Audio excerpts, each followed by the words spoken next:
సరే, ఇప్పుడు పరలోకం వెళ్ళిన తర్వాత ఇప్పుడు రౌద్ర రసం అనేది కూడా ఒకటి ఉంటుంది కాబట్టి పరలోకం వెళ్ళిన తర్వాత కూడా ఉంటుందా? కోపం ఎలాంటి సందర్భంలో పరలోకంలో వస్తుంది? ఇప్పుడు పరలోకానికి చేరడమే విశ్వ చరిత్రకు సమాప్తి అని అనుకుంటే మనకి ఇలాంటి ప్రశ్నలకు సమాధానం దొరకదు. That's a new beginning. మనందరము విమోచింపబడ్డ వాళ్ళము మన యోగ్యతకు తగినటువంటి మహిమ శరీరాలతో వివిధ అంతస్తులలో మహిమ శరీరాలు, 0 వాట్ బల్బు, తర్వాత 100 వాట్ 1000 వాట్ బల్బు ఎలాగా మహిమ మారుతుందో, వెలుగు ఎక్కువ అవుతుందో, అలాగా ఎవరెవరి జీవితానికి సేవకు యథార్థతకు దేవుడిచ్చే ఆ బహుమానము ప్రశంస దానికి తగినటువంటి మహిమ శరీరాలు అందరికీ వచ్చేశాక వధువు శరీరం నిర్మాణం అవుతుంది. పాతవి గతిస్తవి, పాత ఆకాశం పోతుంది, పాత భూమి గతిస్తుంది, పంచభూతాలు గతిస్తాయి, కొత్త పంచభూతాలు వస్తాయి. వచ్చిన తర్వాత ఏం జరుగుతుంది? అయిపోయింది. అయిగా రక్షింపబడ్డ వాళ్ళందరూ దేవుని సన్నిధిలో కూర్చొని ఇక యుగ యుగాలు హల్లెలూయా హల్లెలూయా అని చప్పట్లు కొట్టుకుంటానే ఉంటారా? అంత నిష్ప్రయోజనంగా నిష్క్రియాపరత్వం, ఇన్యాక్టివిటీతో అక్కడ ఉండటానికి దేవుడు రక్షించాడు. అట్లా కాదు. యాక్చువల్గా యేసుక్రీస్తు ప్రభువారు కడపటి ఆదాము, ఆయన భార్య అయిన క్రైస్తవ సంఘము కడపటి హవ్వ.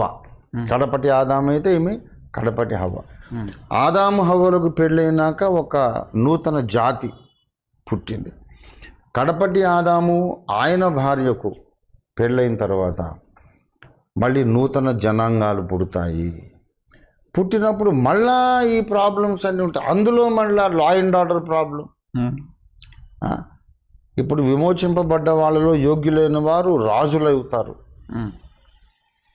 వాళ్ళు పరిపాలన చేయాలి. దేవుడు ఒరిజినల్గా ఆయన ఒక్కడే ఉండి రాజుగా పరిపాలించినప్పుడు ఆయన కొన్ని సమస్యలు వస్తే ఎలా పరిష్కరించుకున్నాడు? ప్రతి విశ్వాసి ఒక చిన్న దేవుడుగా గత చరిత్ర ప్రకారం దేవుడు చూపిన మాదిరి ప్రకారమే వీళ్ళు మళ్ళీ పరిష్కరించాలి. అప్పుడు దేవుడు ఆనందిస్తాడు. దేవుడే రాజు, రక్షించిన వాళ్ళందరినీ రాజులు అన్నాడు, రాణులు అన్నాడు. వాళ్ళకు రాజ్యాలు అప్పగించినప్పుడు మరి దేవుడు పరిపాలించినట్టుగా వీళ్ళు పరిపాలిస్తారా లేదా? దేవుడు చూసి ఆనందిస్తాడు. సో విశ్వ చరిత్రకు మనం పరలోకానికి వెళ్ళడమే ముగింపు కాదు.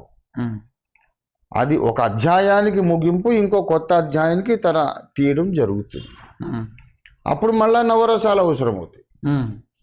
అప్పుడు రౌద్రము అన్నీ అప్పుడు మళ్ళీ ఏమేమి పరిస్థితులు వస్తాయో మనకు తెలియదు కదా. కనుక ఎప్పుడైతే పరిపాలకుడు ఉంటాడో చట్టం ఉంటుంది.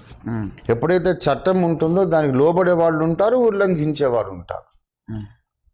అలాంటప్పుడు మళ్ళీ దండన అవసరం అవుతుంది, తీర్పు అవసరం అవుతుంది, జ్ఞానం అవసరం అవుతుంది. సో చరిత్ర మళ్ళీ జరుగుతుంది. ఆకాశము క్రింద నూతనమైనది ఏదీ లేదు. మునుపు జరిగిందే మళ్ళీ జరుగుతుందని ప్రసంగి చెప్పిన మాట మళ్ళీ నెరవేరుతుంది. Okay sir, thank you sir.